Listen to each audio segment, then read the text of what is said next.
ओम शांति। प्यारे बाप दादा हम बच्चों को हमेशा एक सुंदर शिक्षा देते हैं कि बच्चे ज्ञान में आने के बाद बहुत कुछ सहन करना होगा, क्योंकि जब तक हम सहन नहीं करेंगे तब तक शहंशाह नहीं बन सकते। जो सहन करता है वही शहंशाह बनता है। और ये सत्य है भाई बहनों। बाबा के बनने के बाद साकार बाबा को भी बहुत कुछ सहन करना पड़ा। बाबा अपना अनुभव सुनाते हैं। ज्ञान में आने से पहले बाबा का लोग कितना महिमा करते थे, कितना बाबा का गुणगान करते थे। समाज में सुंदर बाबा का प्रभाव था। लेकिन जैसे ही शिव बाबा ने ब्रह्मा बाबा को अपना बनाया और बाबा की जो शिक्षाएं थी वो मुख्यतः नियम मर्यादा के अनुकूल थी।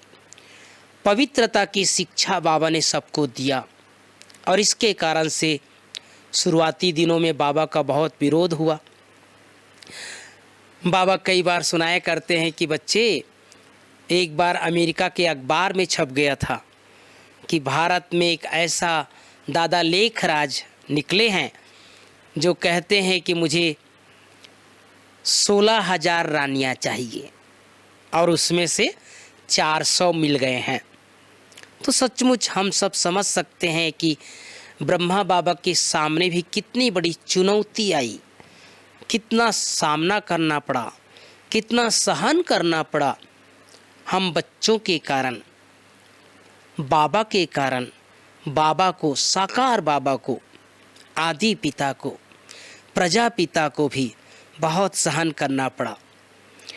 हम बच्चे भी जब से बाबा के बनते हैं, कभी समाज के तरफ से, कभी परिवार के तरफ से और कभी कभी अपने रिश्तेदारों के तरफ से बहुत विरोध का सामना करना पड़ता है और उन सब के कमेंट्स कई बार सुनने को पड़ते हैं। लेकिन बाबा की ये सुंदर शिक्षा भी याद रहती है कि बच्चे, कुछ भी हो जाए सहन तो करना पड़ेगा। मुझे इस संबंध में एक छोटी सी कहानी याद आ रही है। आप सब ने हो सकता है पहले सुने भी होंगे।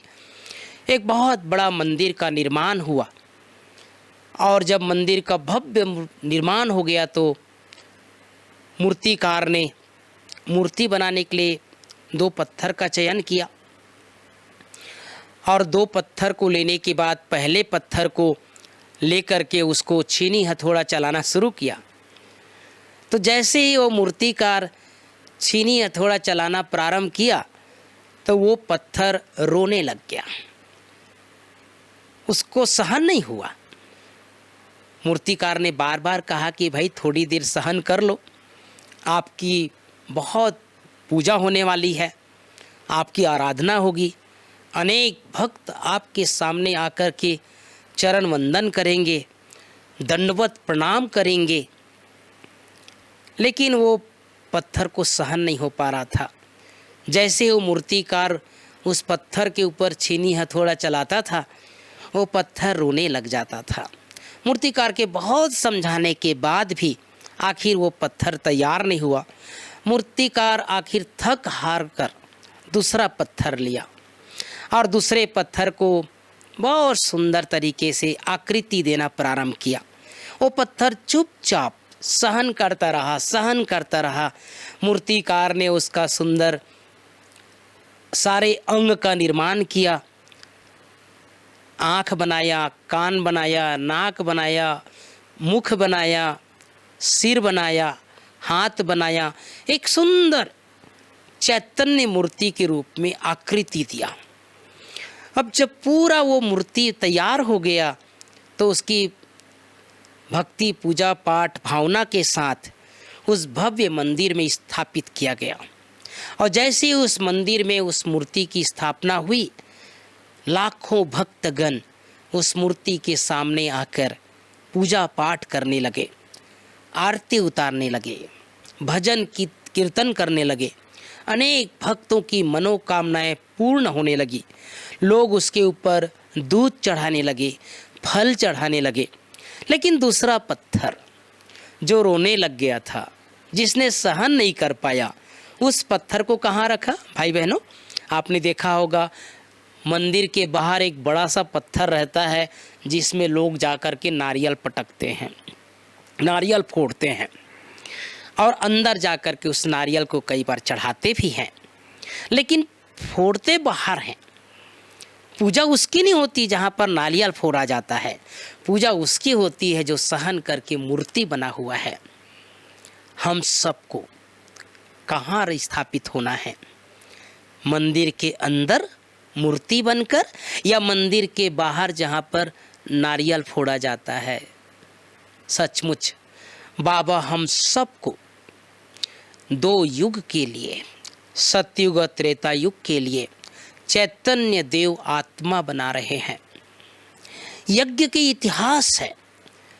न सिर्फ ब्रह्मा बाबा को सहन करना पड़ा, मातेश्वरी को सहन करना पड़ा, बल्कि हमारी दादियों को भी बहुत बातों का सामना करना पड़ा।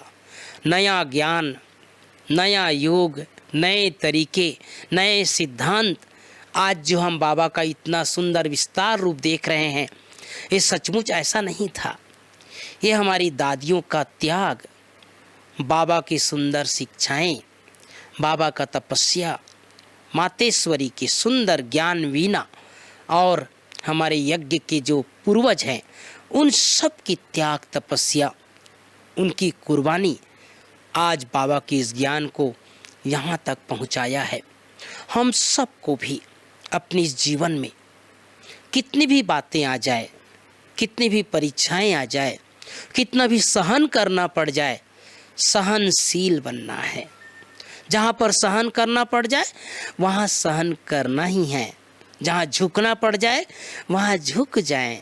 जो झुकता है वही दूसरों को झुकाता है। इसलिए बाबा के ये सुंदर शिक्षा को अपने जीवन में अमल करते चलें, क्योंकि जो सहन नहीं करेगा वो सहनशाह नहीं बन पाएगा। अगर मान लो किसी ने 4 बातें बोला और हमने भी एक बात बोल दिया, किसी ने 4 बार गुस्सा किया और हमने भी एक बार गुस्सा कर दिया, तो बराबर हो गया। कोई कुछ भी करे, हम अपने मूल स्वरूप का त्याग न करें।